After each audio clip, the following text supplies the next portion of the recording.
Magandang gabi po sa inyong lahat, mga kababayan. Ngayong araw ay narinig po ninyo ang pagpapahayag at mga deklarasyon at testimonya ng mga dating sundalo na nagpasya na magkatipon-tipon kaninang umaga at natapos kani-kanina lang tungkol sa maanumalyang flood control projects na kinapalooban ng maraming pagdideliver ng napakaraming mali-malitang salapi sa iba't ibang mga tao at opisyalis ng ating bansa.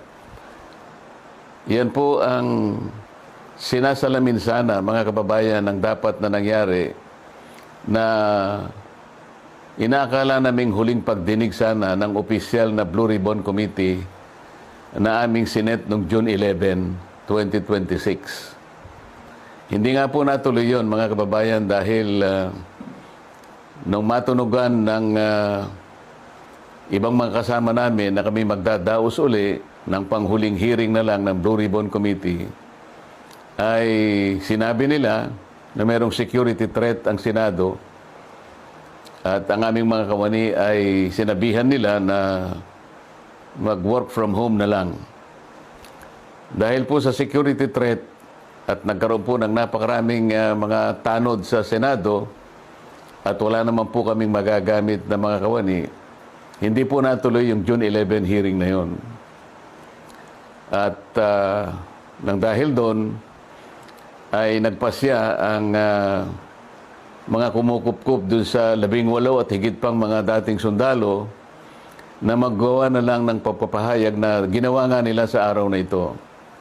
Yan po mga narinig nyo sa araw na ito ay siyang dapat na marinig po ninyo sa isang pagdinig ng Blue Ribbon Committee na ang representasyong ito ay matagal na pong itinalaga ang kanyang kakayahan na siya ang manguna na matukoy po natin ang mga taong nasa likod ng napakamalaganap at napakamalaking nakawan sa salapi ng bayan na ganap po sa kasaysayan ng ating republika.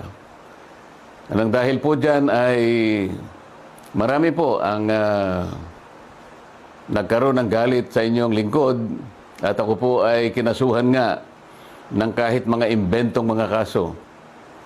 At maaari pong isang araw, hindi po natin alam kung ngayon o bukas, sa kamakalawa, ay iahain po sa akin ang warrant of arrest upang ako po ay arestuhin upang hindi ko na maipagpatuloy ang aking gustong mangyari na matukoy po natin ang mga may kagagawan ng lahat ng ito at mapanagot natin sila.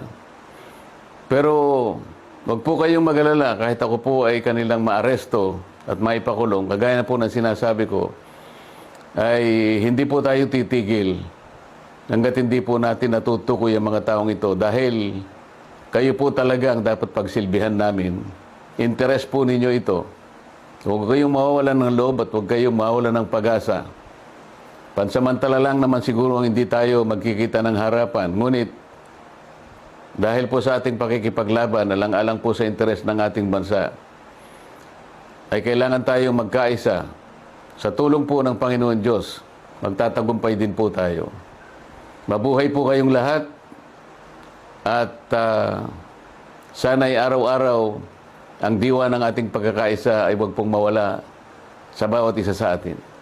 Salamat po sa inyong lahat.